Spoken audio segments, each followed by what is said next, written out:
Hello, good evening, everyone. If you can hear me, you let me know that you can hear me. Or good evening, everyone. If you're online, you will make a comment. You will say something so that I will know that you're online with me. How many of you are there so far? Good evening, and I am so delighted to be back on this training. This our free professional diploma training. It has been a while that we had this training. All right, but today, thank God that we are back with the training. So, the first person to be online here, William Steven, I can see you. It's been a while, Ambassador Joseph. Oh, it's been a while. It's good that you guys are back and we are back here with this 1 month free professional diploma training. It has impacted so many lives. So many lives has been impacted, and I can't just wait to be back here. Do you understand? And I'm so delighted that we are all gathered here once again to interact, to study together, to empower ourselves with skills that will help us out there to go and resolve whatever conflicts that we encounter in our day-to-day activities. So I am so happy to see all of you back online with me here, whether you are connecting on Facebook, whether you are connecting on YouTube. We are here together to share knowledge. And so my name once again is Ambassador Joshua Teyira Tahule. I am the registrar of the Institute of Global Peace and Conflict Management, and I am so happy to welcome all of you back again for this 1 month professional diploma training.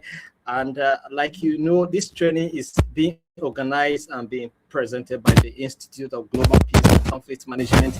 And the sole aim of this training is to empower the individual community members to be able to resolve conflicts in their various endeavors, whether conflict at home, conflict in the workplace, conflict in business transactions, whatever form of conflict that will confront you, you should be able to, resolve them. That's the essence why we are organizing this training, and the training is free.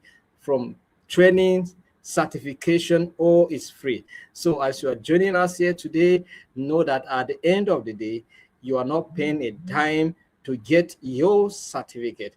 So I am so delighted to have all of you joining us here today, and we are happy to welcome you back fully for this training. All right, as you join the training, I would like you to, tell us where you're connecting with us from.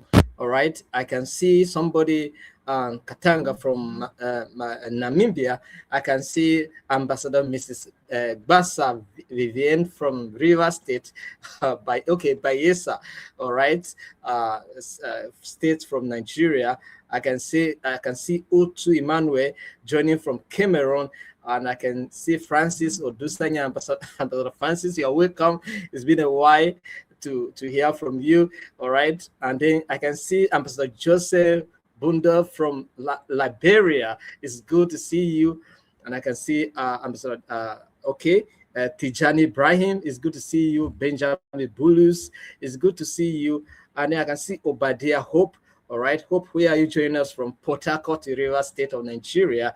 I can see Sani Muhammad. All right, Sani, thank you for joining us all the way from Bauchi State, Nigeria. And of course, I see Onyebuchi from Abuja, Nigeria. I can see, all right. Bulus is joining us from Niger State. So it's good to have all of you connecting with us this evening.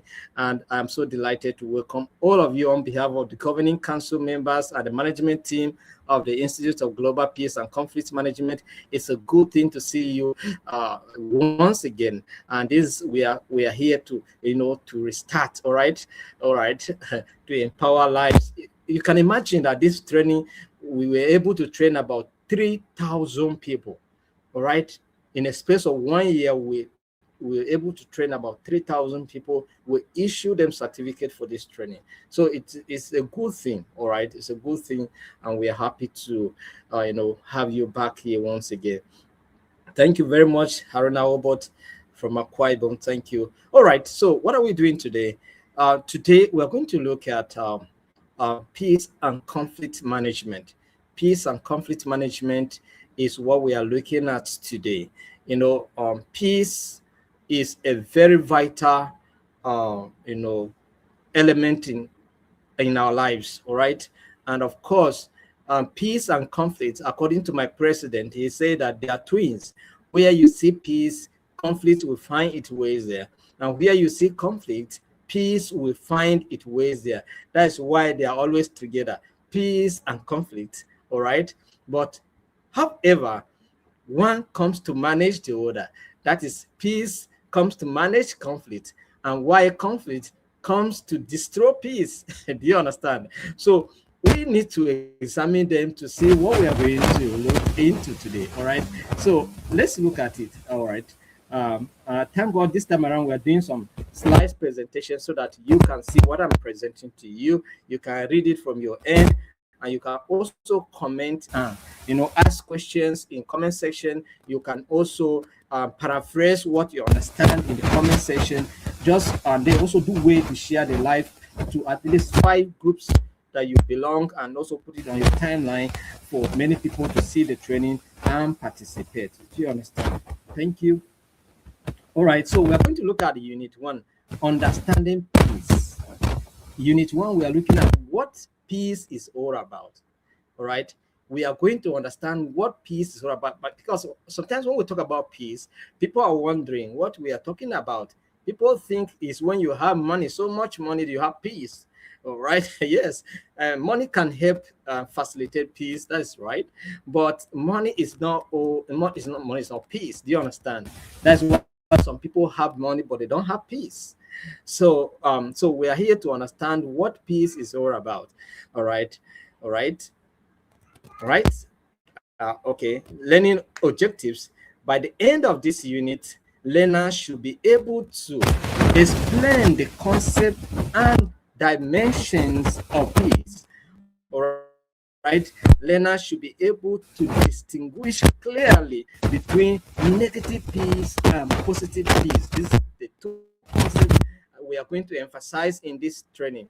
What we regard as negative peace and what we consider as positive peace. All right, we are going to examine this concept in detail so that you understand it more, and then understanding the idea of sustainable peace, sustainable world peace, and then also apply peace concept to assess peace conditions within a community. Yes, we are going to also do a kind of a practical focus where we do some things to assess peace in your community. What you need to do to assess peace in your community. All right. So let's look at it. Now, concept of peace. Okay, we're looking at the concept of peace. All right. So we are looking at the key dimensions or definitions of peace. All right. Let's look at the definitions of peace. We have the traditional definition of peace. So when we say peace, traditionally, what does that mean? Traditionally, what does that mean?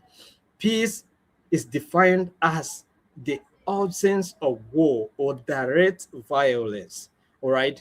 When there's no violence, when there's no war, when there's no armed conflict, when a society does not have armed conflict, we can say that that society is enjoying what we call the traditional peace, all right, or what we call the relative peace. Relative peace. Do you understand? Is there's no armed conflict, there's no violence. Do you understand? But that does not mean that that society is away, is not experiencing conflict. No, there's still conflict. When there is injustice, when there's discrimination, when there is human right abuses. Do you understand? We can say that there's still conflict in place. Yes, of course, they are not seeing war. There's no armed conflict. There are no act of violence. But yes, there's discrimination. There's abuse of life, rights, and then of course, and there are social injustice here and there. So the society or that state or that country is still experiencing what conflict. Now let's look at the modern definition of peace.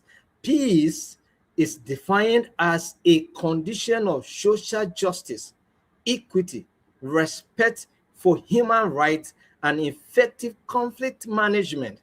All right, where we resolve our problems without engaging in any act of violence.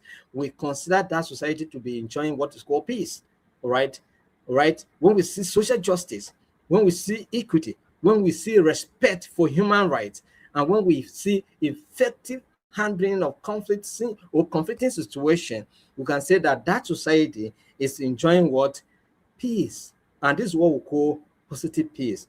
Why the first one, we regard it as a negative peace or relative peace.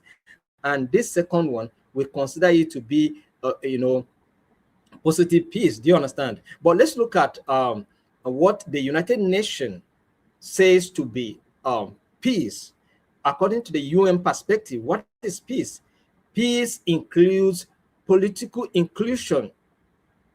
Yes, political inclusion, where all the segments of the country are being included, when all aspects of human, group of people are being included, whether you are disabled, whether you are a woman, whether you are a man, whether you are a youth, whether you are an adult, you are being included politically. Do you understand? So peace includes political inclusion, economic development, when we put things in place, all right, infrastructure in place to, create jobs, to, engage minds so that people cannot involve in any act of violence. We call that word peace. Do you understand? Then we say social cohesion, when all segments of society are working together, when the individuals in the community interact together, without any form of acrimony, without any form of hatred. That is what we are talking about here. We consider that to be peace. Right? When all the religious institutions interact without any problem, when there's no visible differences between who is a Muslim, who is a Christian, who is a traditionalist. Do you understand? We can call that, social cohesion. Do you understand? We work together, we live together, we interact together. There's no problem between and among us. Do you understand? We are not being discriminated based on where we come from, where your tribe, or you are, whether you are, your tribe is what, or whether you are, your color is what. It doesn't matter. We work together.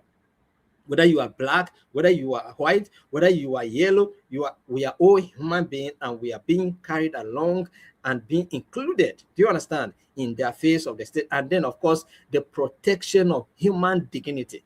The protection of what? Human dignity. Nobody should be, disregarded based on his own profession or based on what he's doing. Do you understand? We must respect one another.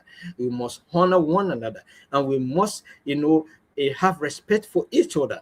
It doesn't matter whether you are disabled, or it doesn't matter your form of disability. One should be able to consider you as a human and be treated as a human. Do you understand? So human dignity is very, very essential. And that's the basic essential and the basic, existence or existential or aspect of man, when we are all being considered as human. All right, that's the basic factor. All right, so that's what, peace is all about. So peace is more than the absence of war or violence. Conflict in contemporary peace and conflict studies, peace is understood as as a dynamic and multi-dimensional conditions. Do you understand? So it's not just the absence of war that we consider it a peace. It is more than that. It has to do with social justice. It has to do with equity. It has to do with respect for human right, and also effective conflict management abilities. When, even though we have differences, we must not necessarily carry arms to resolve our differences. We must find best way we can dialogue and then resolve our problems. That's what peace is all about. All right, let's move forward. So let's look at the dimensions of peace. What are the dimensions of peace? Yeah, we have the political uh, dimension of good governance. That is where rule of law, participation, and accountability is involved. Do you understand? okay, is it's a dimension, all right? We talk about the economic dimension, where there's issue employment, all right? There's employment available, job opportunities are available for young people to be engaged, and because you know that the young people are the ones that are prone to violence, do you understand? And so if they are engaged, all right, poverty is being reduced. Yes, people have, there's equal distribution of resources. Then people are not prone into violence, and then fair distribution of resources, of course. Do you understand?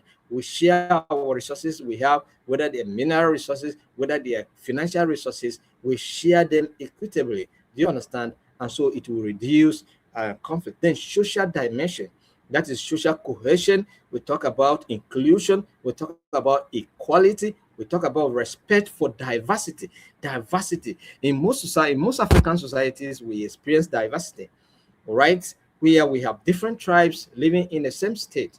Do you understand? For instance, in Nigeria, we have multi-ethnic and multi-linguistic, we are a multi-linguistic, multi-ethnic society. Nigeria as a country, where we have the Yorubas, the Igbos, the Hausas, the Thieves, the Fulanis, so many tribes. Do you understand? The Jukum, the Kutebs, the Bagis, so many tribes, so many languages. That is diversity. And then we manage all of this together to make sure that despite our differences, we are one, we are a group of people that we accepted to live together and to fulfill human destiny. Then we talk about cultural dimensions, tolerance, we talk about dialogue, shared values, and mutual respect. I shouldn't be discriminated based on my cultural affiliation or affinities. Do you understand? It doesn't matter whether I practice Christianity, you practice Islam, it doesn't matter. What matters the most is that we are all doing what we are happy doing and we are living our lives. I shouldn't be discriminated based on that. You shouldn't be discriminated based on the faith you confess. Do you understand? So that's cultural dimension of it. We must tolerate one another, all right? And this is what we are lacking in most African societies, and most especially in Nigeria. What is going on more in Nigeria is religion. When that aspect is being mentioned in our own issue here, it creates a lot of different impressions. Do you understand? Yeah, it creates a lot of different impressions. Do you understand? There's so much, so much, so much, and it's even happening now as I'm talking to you. Our society is so volatile now when it comes to religious matters. But we can live beyond that, right? It doesn't matter what we profess, right? What matters is human dignity, all right? That's what it matters. And so far as we do what we are doing and we are happy doing it, then we shouldn't be judged based on our belief system. We shouldn't be treated based on our belief system, but we should be treated based on the fact that we have potentials in us and we can fulfill our destiny. Do you understand? That's what it is. So let's look at okay, so we look at it like time for peace. Here we look at the political, right? Here we look at the political, we look at the social, we look at the peace, the economy, security, and culture. All of these are contributing to produce peace. Do you understand? All of these are getting towards. So when they say that the peace is strongest when these factors interact together. Do you understand? And mutually reinforce each other, because political it reinforce the social reinforce the political, economic does the same thing, and they produce peace. Yeah, do you understand? This is what the diagram is all about, right? So let's move on. Now let's look at negative peace and positive peace according to Johann Galton. Do you understand? Who is being considered as the father of modern peace. Do you understand? Johann Galton. All right. So now, the Norwegian peace scholar Johann Galton introduced a functional dimension between negative and positive peace.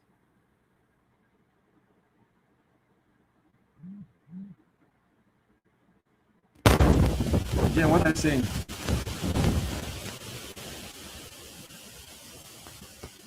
I hope you can hear me.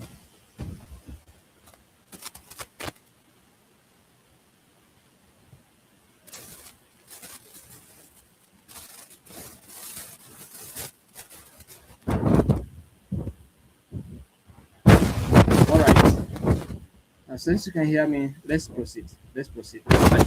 Jenny is saying that my mic is having some background. Maybe it's because it's shaking. Let me just station it very well so that it will not be making not be shaking. All right. All right. So we are going to look at the negative peace and positive peace. So when we say there's negative peace, what are we talking about? When we say there is positive peace, what is positive peace and what is negative peace? Okay, negative peace refers to the absence of direct violence or war, right? No active fighting, but underlying problems may remain, often enforced by security or military presence. Right? We may not have direct violence. We may not have active fighting in our system. But the truth of the matter is that we still experience, some kind of other underlying factors that threaten our existence. You know, fierce disagreement, right? Maybe all right. We may not have sort of home exploration going on, but we still have military presence around us. Do you understand? And then, of course, a community where violence has stopped, but poverty, injustice, and oppression persist, where people are oppressing people.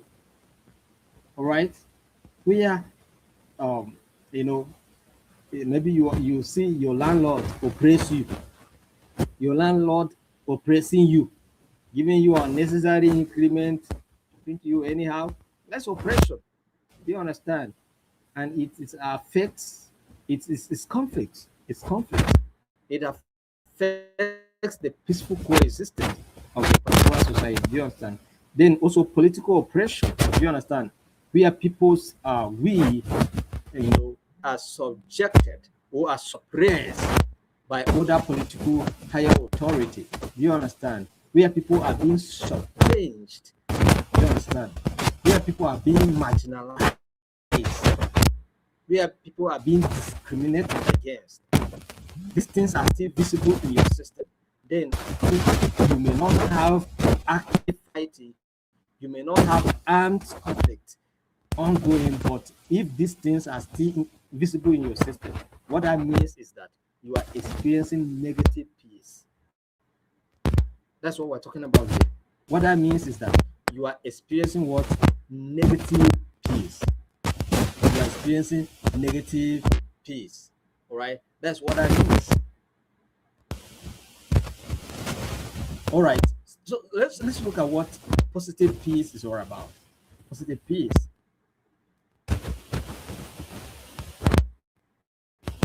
Is my mic still noisy? Let me hear from you. Too much noise? Is my mic still noisy? Let me know. Okay, maybe it's the fan. Let me put the fan off. Maybe it will help us. Give me a little moment, please.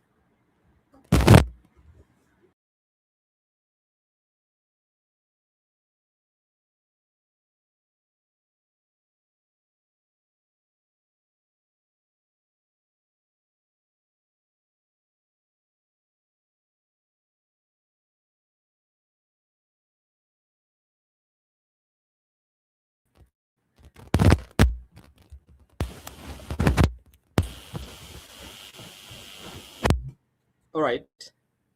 So yeah, can you hear me now? Are you still experiencing the noise?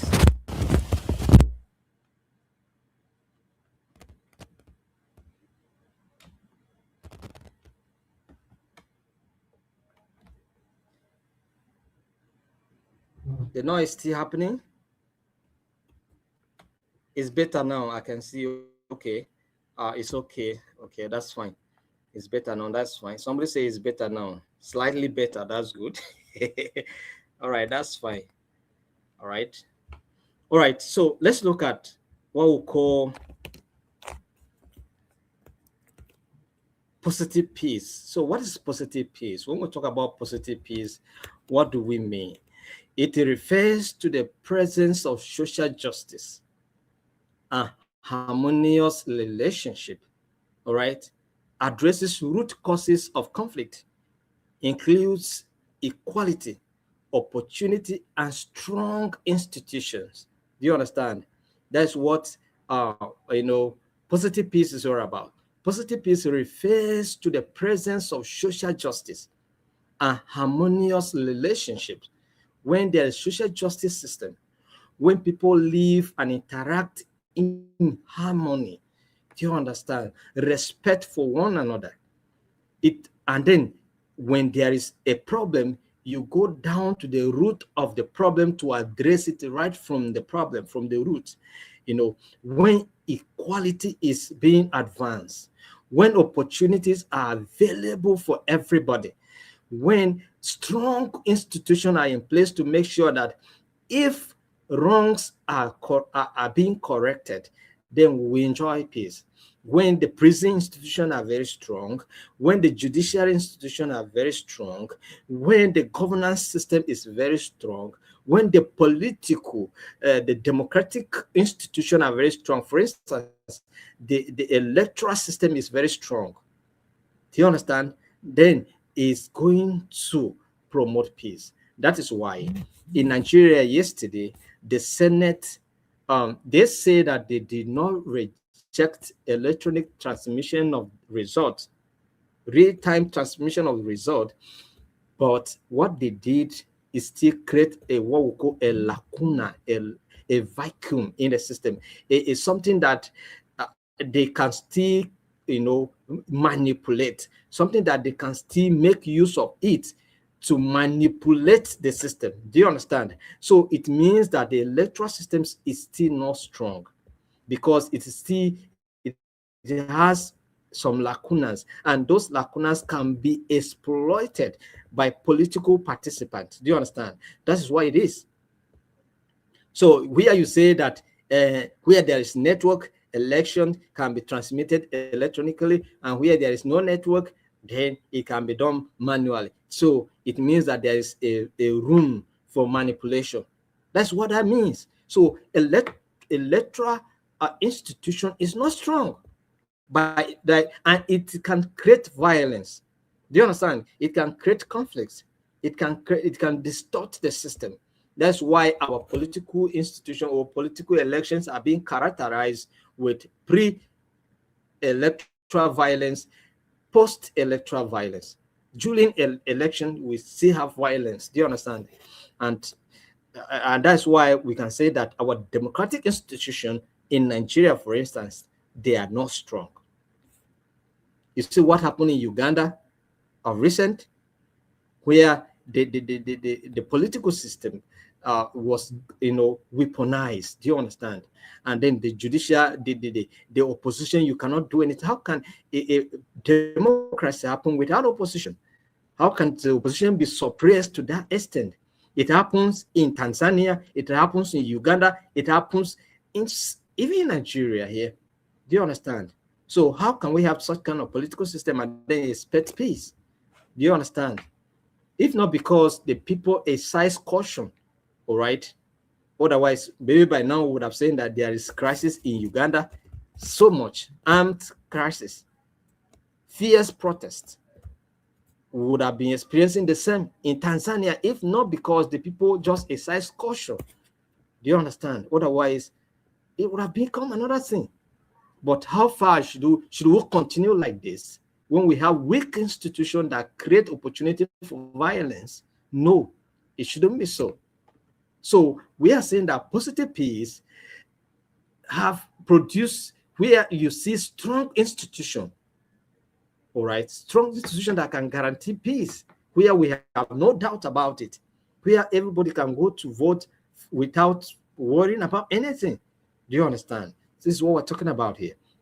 So what do we say? We say that negative peace is a situation whereby there is no direct violence or war ongoing, all right, but where there are injustices underlying factors like suppression in the system, then we still consider it not to be positive peace. We call it negative peace.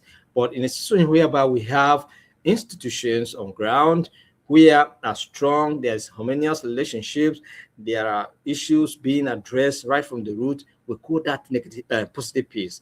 All right. So this is what we're talking about. So, for example, a community with fair governance, economic opportunities, and peaceful conflict resolution mechanism is being regarded as what? Negative or positive peace. All right. This is what we're talking about. Is being regarded as positive peace. All right. Where is my material?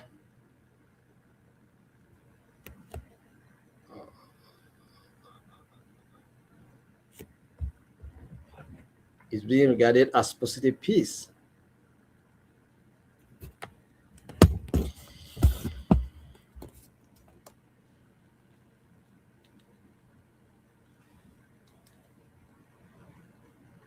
So that's what positive peace is all about.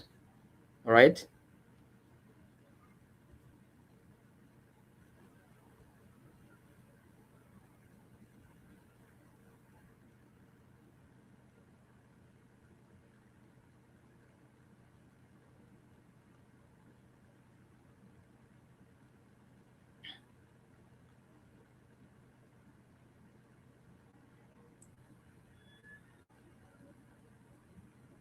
All right. Let's look at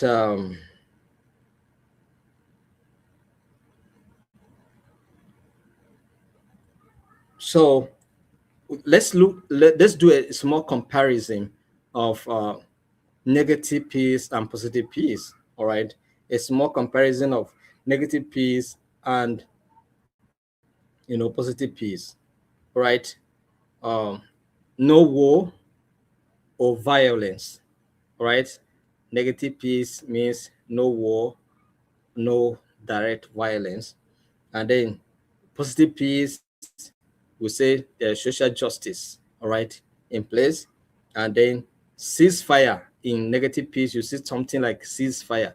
There is a ceasefire, right, ongoing. So there's no fighting. Fighting has stopped, all right. That is what we call negative peace. And then, but we have equality and inclusion. Is positive, is an element of positive peace. And then we have fear still exists. In negative peace, you still have fear exist. All right. For instance, now if you want to travel to Medjugorje, now you'll be afraid. You want to travel to Zamfara State, you'll be afraid. Do you understand? Things can happen. Anything can happen. But in positive peace, we have something like called sustainable harmony. All right, sustainable harmony. For a long time, you are not experiencing anything. All right, so it's going to be like that. And then we talk about in negative peace, we'll talk about temporary stability. All right. The society is just temporarily stable, but there is still that chances that conflict can reoccur. Do you understand? There will be a recurrent situation of the problem.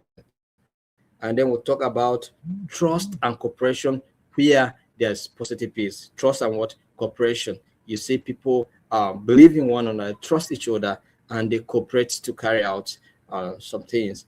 All right. So please, Janet, having a problem. That is why our slice is not here. But I think we'll work on that so that tomorrow I will be sharing it from my end so that we'll not have this kind of interruption. Do you understand?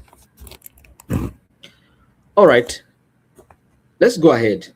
Let's go ahead to look at sustainable peace. All right. Along the line, as we continue in the training, maybe a week for your examination, I will give you the manual as well. But for now, you're going to hear from me. All right. We're going to enjoy it together here online. So as we progress, I will give you a manual to read so that you can be able to write your exams well. All right. But you can still listen to this training from time to time so that you get used to some of the explanation that will help you as we progress. So we're going to look at sustainable peace. What is sustainable peace? When we talk about peace and we're talking about sustainable peace, what does that mean? Let's look at it. Sustainable peace refers to a long-term, all right, condition where peace is self-maintaining because the systems, institutions, and relationships that support peace are strong. All right. So when we have systems in place, institution in place, they can sustain peace by themselves. All right.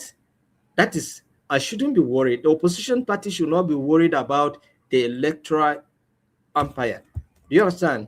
That is, everybody should go about his campaign without being worried. I shouldn't be worried that somebody is going to or a system is being created to to cheat me. So I will become agitated for no reason. Do you understand? Because I don't have trust in that particular institution because it's being designed to subject me, to cheat me. Do you understand? So where government in power may manipulate the system to favor it. Do you understand? So I wouldn't want such kind of, so I would be worried, I would be anxious. So, and that kind of tension alone can create a state of disharmony. Do you understand? And it can cause a kind of a disruptive, it can disrupt harmonious coexistence. Yes, of course. All right. But when there's sustainable peace, there are strong institutions. That is, I can go into contest without being worried about the empire because I know that nobody's going to manipulate that system because it's a strong system. Do you understand? That's one of the things that America boasts of. They boast of their electoral system because they know that it's very strong. You cannot manipulate it. You cannot hijack it. Do you understand? You cannot hack into their system. Do you understand? That's why it's strong, and that's why their elections are always peaceful. Do you understand? That's why it is. And then, so sustainable peace is very, very important because when you have sustainable peace in place, it means that you're going to have sustainable, development. Do you understand? Sustainable peace brings about sustainable development. And of course, sustainable development also brings about what? Sustainable peace. It's very, very important. We understand this. So let's look at some of the characteristics of sustainable peace. What are the characteristics of sustainable peace? All right. Number one, strong and legitimate institutions. Strong and what? Legitimate institutions. That is, we have, uh, we have, for instance, now, if we want to have a judicial system that is very, very strong, like for instance in Nigeria, if we want to have a judicial system that is very, very strong, then the president should not be appointing the Chief Justice of the Supreme Court. The system itself should appoint their own Chief Justice. Do you understand? So that nobody influence such appointment. Do you understand? Nobody influence such appointment. And so when that kind of a thing is done, then there's no way a president will influence a judgment to favor him or to favor his supporters or his allies. Do you understand? That's why it is. But in a situation whereby the president appoints the Chief Justice of the Federation, the situation whereby the president appoints the Independent National Electoral Commission chairman. Are you getting what I'm trying to say? So there are these tendencies that definitely these people, this institution are going to compromise. There's 70% chances that with a little pressure on this system from the governing party, it means that these systems are going to compromise because the president appointed them. And that president is still vying for election, or his party is vying for election. Do you understand? So anything is possible. Are we getting the point now? I hope we are trying to understand what we are explaining here. So one of the things that make sustainable peace is to have strong and legitimate institutions. If we have them, then definitely we are going to have peace. All right. Then economic opportunities for all. That is, the rich should not be getting richer and the poor get poorer. When the poor become poorer, that means that they are going to hunt the richer. All right. So, and what that means is that you see element of kidnapping, you will see element of killing here and there, armed robbery attacks, some violent behaviors. Do you understand? So this is what happens. So when the society is so, create is so classified. Do you understand? Where the poor get poorer and the richer get richer, then it means that people will struggle to get rich by all means. That's why you see countries like Iceland. Iceland is being considered as the most peaceful country, not because it's small, it's because there's equitable distribution of resources. That's why in Iceland, their prisons are not working.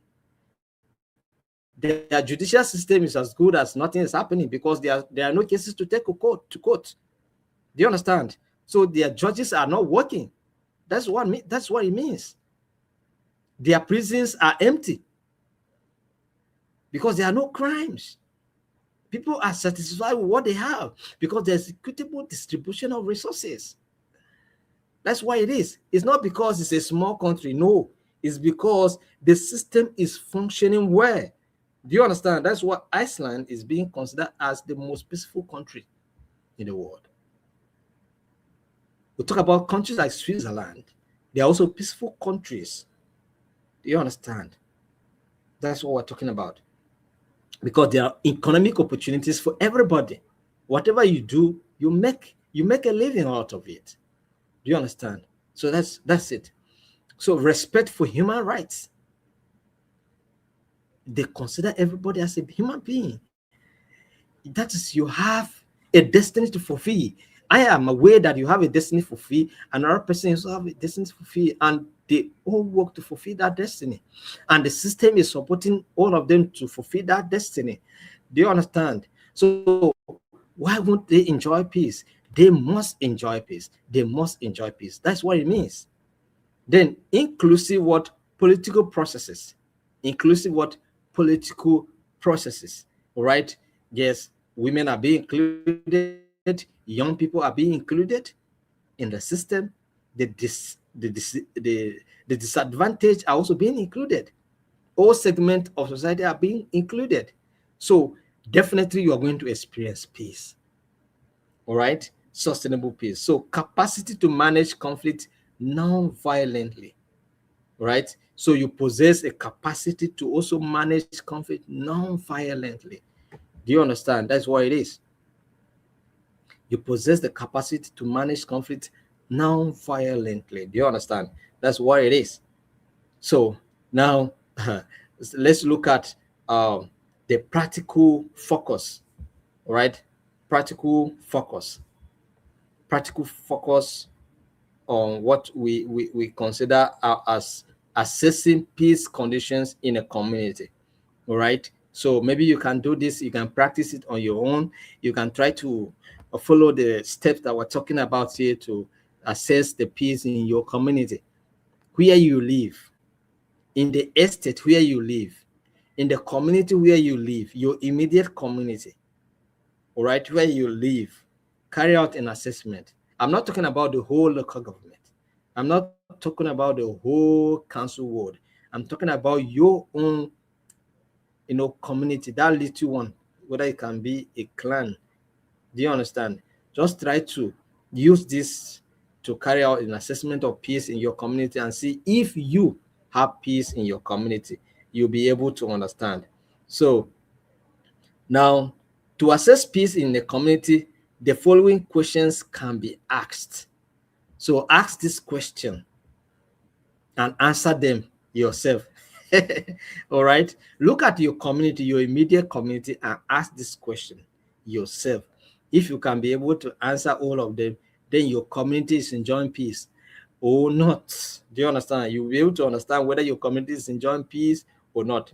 Question number one: Is there freedom from violence and fear? Can you move in your community in the night without being afraid? Are you free to express yourself? You know, in those days, we used to travel from Maiduguri, from Maiduguri to Jos in the night without being afraid. Do you understand? That is, we travel from Maiduguri to Jos in the night without being afraid at all. In Maiduguri, in those days, we can walk in Maiduguri even in the midnight from town to the university. You know, I school in Maiduguri. From 2005 to 2008, I was in Maiduguri. We can move from town to the university without being afraid or fear of harm or anything. Do you understand? But can you do that in Maiduguri now without being afraid?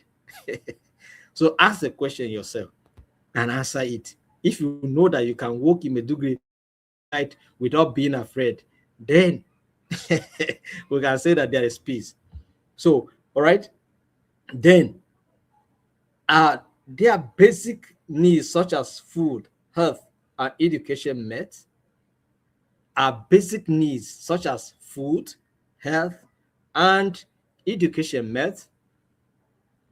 If that is not done, in Abuja where I am now, somebody died of a snake bite because there was no anti-snake venom. All right, there was no anti-snake venom available to administer on the person. Do you understand? And the person died.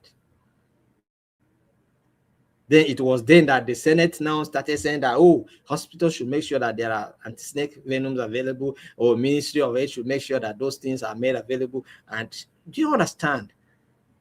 So can we say the health needs of the people in Abuja is being met? No. You cannot guarantee of any hospital. You stand up here, you say they were sick, or there's a particular challenge. Take some of our politicians, if they happen to go to London, they fly to London, to Paris to go. Our president himself don't do his checkup in Nigeria. It's Paris. Do you understand? What are you talking about? It means that the health needs of the people is not met. Then, are conflicts resolved through dialogue or violence? With the killings that are ongoing in my own country as a result of some aggrieved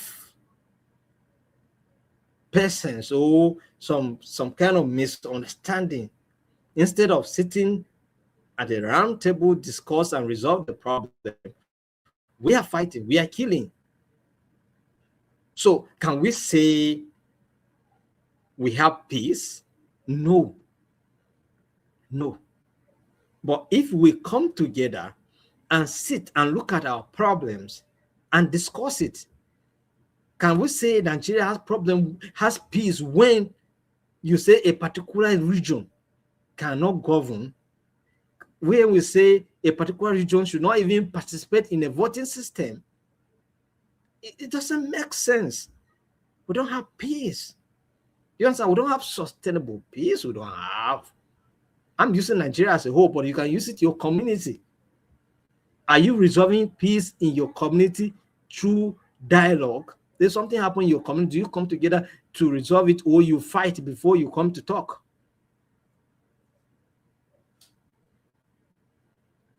Do you understand? This is what I'm talking about here.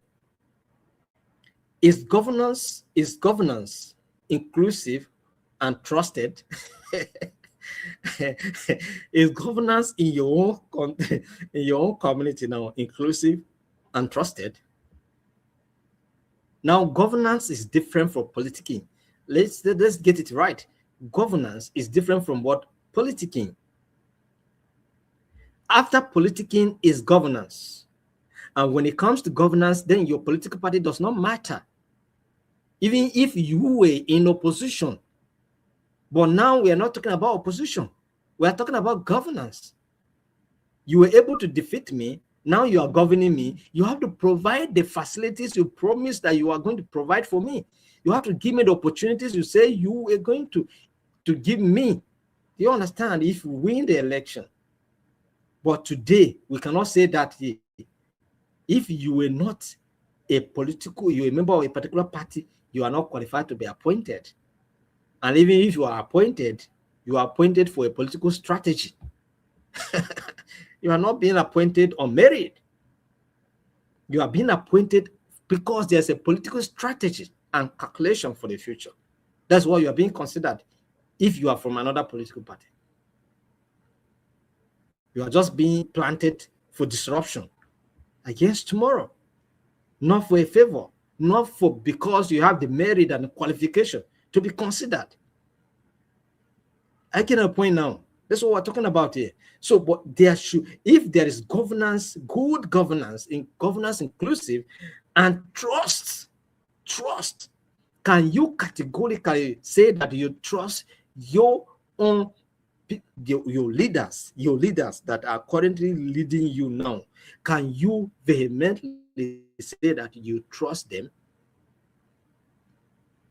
In your community, can you say you trust your community leaders? Even your local association, can you say that you trust your local association members, those that are leaders? Do you trust them? If you cannot trust them, what that means is that there's no peace. All right? There's no peace. That's what it is. All right? So, are groups, all right, treated fairly, regardless of ethnicity, religion, or gender? Are groups treated fairly, regardless of what? Ethnicity, religion, and gender. Okay, now are groups being treated so fairly, like it doesn't matter whether you are a female or a male, whether you are you are disabled or you are physically fit? Are you being treated fairly? That's what I'm talking about. Are you being carried along despite you are the fact that you are a baggy man, or you are a Muslim man, or you are a Christian man? It doesn't care. It doesn't matter whether you belong to any of those, and yet you are still being carried along. Then there is peace. But where there's discrimination on the basis of religion, on the basis of ethnicity, on the basis of gender, where they say women cannot even man certain position. Now, Nigeria is about 60 years democratically, or after independence. We are 60 years now. When are we likely to even produce a female president in Nigeria? A female vice president, let me not even talk about president. A female vice president in Nigeria, when are we likely to produce one?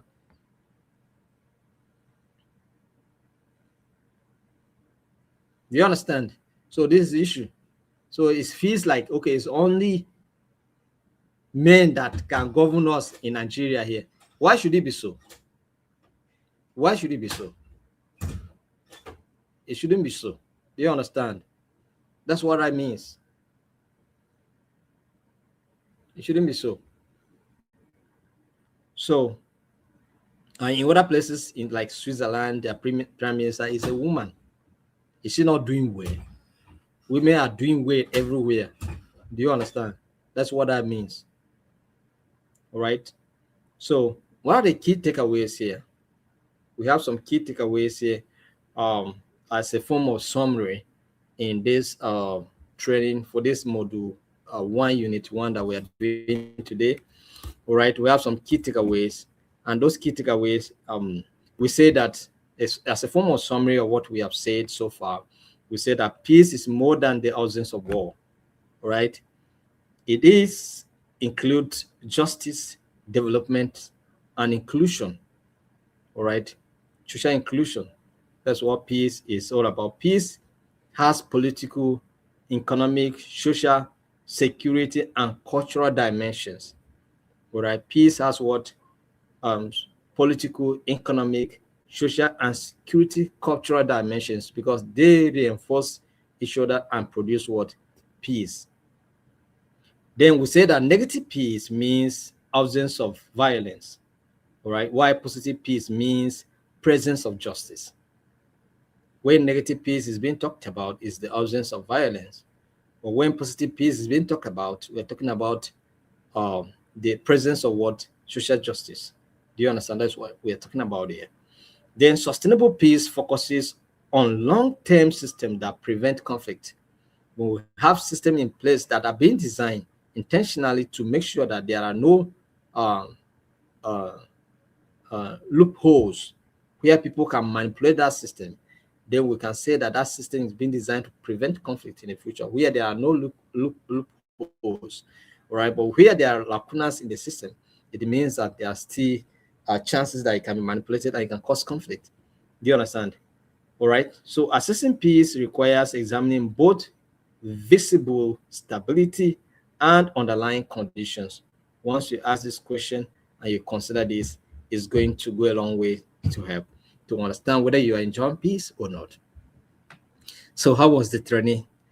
I think it's apart from the noise making noise from the background, I think it was a good training. It's a good thing to get to understand some of these things. How do you look at it? All right. So this is module 1, unit 1 that we have finished today. Tomorrow we are going to go into unit 2. All right. So if you have any question, you will ask. Any question? Any question? You have any question, you ask. I'm looking at your comments here now. So you have any question, you ask. All right. Ambassador Vivian, thank you. She said amazing, very, very interesting. Jacob says so. And then Newton, yeah, it is a good one. Thank you. All right. The definition of peace is comprehensive. Thank you, Lobson. Right, Patricia, you say it was very impressive. That's good. So thank you so much. I appreciate all of you. Thank you for your good comments. Thank you for your participation. It is awesome to see a good number of you joining. I think we'll do it better tomorrow. Tomorrow, I will make sure I share the slides from my end. Janet was sharing it. I don't know whether she was, the network just kick her out and then the slides just disappear. But tomorrow I will have it on my system and I will project it from this end, and I hope it will go well. So thank you very much. We appreciate all of you. Thank you for your participation, and see you tomorrow 7 p.m. Have a wonderful night rest. All right. I think there's no question, so have a wonderful night rest. Thank you very much. See you tomorrow by 7 p.m. I'm going off now.